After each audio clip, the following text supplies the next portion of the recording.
હવે આવી ગયું છે મિની આરતી મશીન, એ પણ શંખના અવાજ અને મોરના અવાજ સાથે. તમને ચાલુ કરીને બતાવું છું.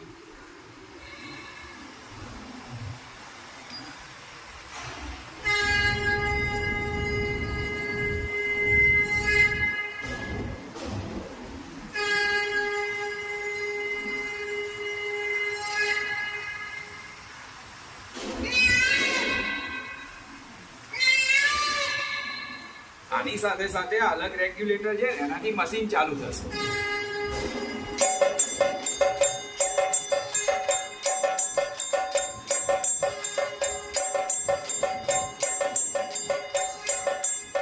આ મશીન બંધ કરવા માટેનું રેગ્યુલેટર, આ શંખ માટેનું રેગ્યુલેટર છે. એને બંધ કરશો તો શંખ અને મોરનો અવાજ બંધ થઈ જશે અને ખાલી મશીન વગાડવું હશે તો પણ વાગશે.